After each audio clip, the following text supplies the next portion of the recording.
Hello everyone, welcome to exam पेजी। So बहुत सारे लोगों का भी ये क्वेश्चन आ रहा है कि सर जेएनयू के लिए जो कट ऑफ निकलती है उसको कैसे कैलकुलेट किया जाए, क्योंकि जेएनयू का जो कैलकुलेशन का तरीका है थोड़ा सा डिफरेंट है बाकी सारे यूनिवर्सिटीज़ के लिए, क्योंकि यहाँ पे परसेंटेज निकाल कर किया जाता है।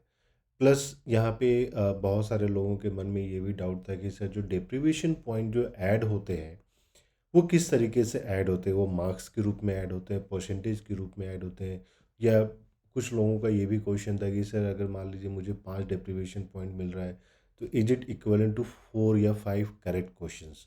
तो वो सारे जो कन्फ्यूजन है उसको आज के इस वीडियो में हम लोग बात करेंगे। तो आप चाहे किसी भी सब्जेक्ट के लिए आपने अप्लाई किया हो तो डेप्रीवेशन पॉइंट उस रूप से जो है जेएनयू में जो ऐड होता है उन सारी चीज़ों को हम लोग बताएंगे। सो और यहाँ पे एक एग्जांपल के रूप में हम लोग कोशिश करते हैं कि सपोज कीजिए किसी भी एक सब्जेक्ट में जो स्कोर आ गया है, सपोज कीजिए हम लोगों ने 60 क्वेश्चन को सही किया है, 60 करेक्ट क्वेश्चन हैं, क्वेश्चंस, और ये 60 करेक्ट क्वेश्चंस जो हैं आफ्टर मान लीजिए सिर्फ 60 ही किसी ने अप्लाई किया है और सिर्फ 60 क्वेश्चन में ही अटेम्प्ट किया तो 60 के 60 सही है, मतलब assuming there is no negative. ठीक है, मतलब अगर आपने कोई क्वेश्चन गलत ही नहीं किया तो नेगेटिव मार्किंग नहीं होगा। सो 60 क्वेश्चन, तो पर क्वेश्चन जो जेएनयू का या फिर एनटीए सीयूटी की हम लोग बात करते हैं तो पर करेक्ट क्वेश्चन आपको 4 मार्क्स मिलते हैं।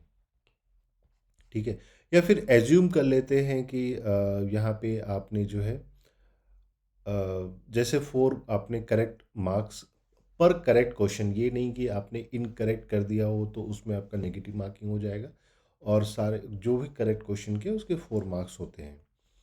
ठीक है, तो यहाँ पे अब सपोज कर लेते हैं हम लोग कि तो टोटल कितने मार्क्स हो जाएंगे, तो 60 × 4 = 240 हो जाता है। ये 240 मार्क्स होता है। अब जेएनयू क्या करते हैं कि इस मार्क्स को आपको परसेंटेज में कन्वर्ट करते हैं। तो परसेंटेज का क्या फॉर्मूला है, आपका marks obtained obtained by total marks into 100। क्योंकि टोटल मार्क्स हम लोगों का कितना है, जेएनयू का सीयूईटी में 75 क्वेश्चन टोटल है, इंटू 4 इक्वल टू 300, तो ये 300 टोटल मार्क्स आपके हो जाते हैं। तो यहाँ पे हम लोग को करना है 240/300 इंटू 100, तो ये निकल कर आता है हम लोगों का 80%। ठीक है, ये 80% आ जाता है। ये आपका सीयूईटी का स्कोर था। अब इसमें जेएनयू क्या करती है कि अगर कोई ऐसे मान लीजिए एक फीमेल जनरल कैंडिडेट ले देते हैं तो उनको 5 परसेंटेज पॉइंट मिलता है डेप्रिवेशन। तो इस 80 में आप +5 और करना है आपको, तो यहाँ पे जो आपका फाइनल जो निकल कर आता है वो 85% होता है। तो ये कैलकुलेशन का तरीका है। ठीक है, अब सपोज करते हैं एक दूसरा एग्जांपल ले लेते हैं जहाँ पे नेगेटिव मार्किंग को, क्योंकि नेगेटिव मार्किंग में जो है जब भी आप माइनस करते हैं तो कहाँ पे माइनस करना वो ज़रूरी है। अब सपोज कर लेते हैं हम लोगों ने कि मान लीजिए 62 क्वेश्चन जो है करेक्ट किसी ने सॉल्व किया है, और टोटल इस कैंडिडेट ने टोटल 70 क्वेश्चन सॉल्व किया था। ठीक है, 70 क्वेश्चन टोटल सॉल्व हुआ था जिसमें 62 करेक्ट है।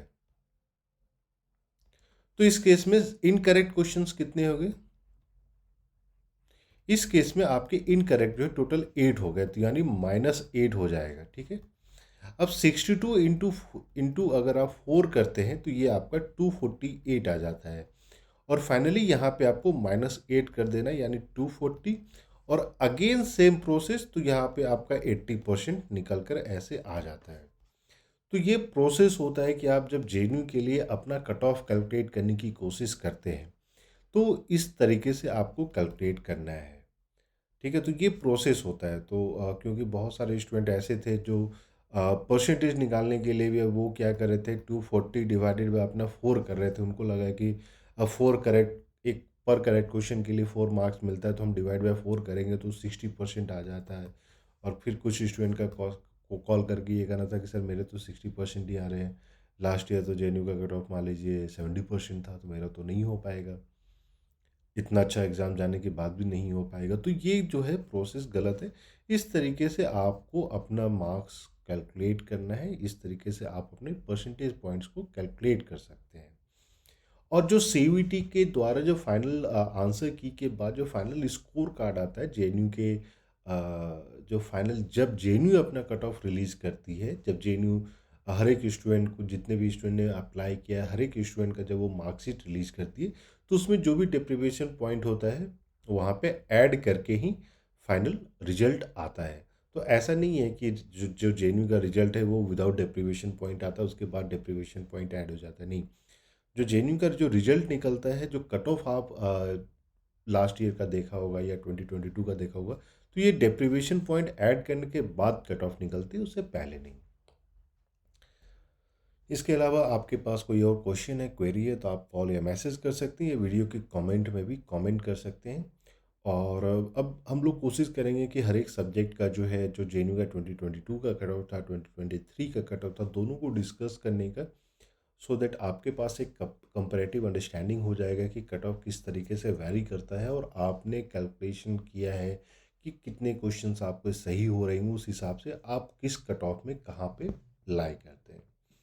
और वीडियो पसंद आए तो प्लीज़ लाइक कर दें, और दोस्तों के साथ भी शेयर करें, सो दैट उनको भी ये क्लैरिटी मिल सके कि हमें कट ऑफ कैसे जो है कैलकुलेट करना है। So thank you and we wish you all the very best.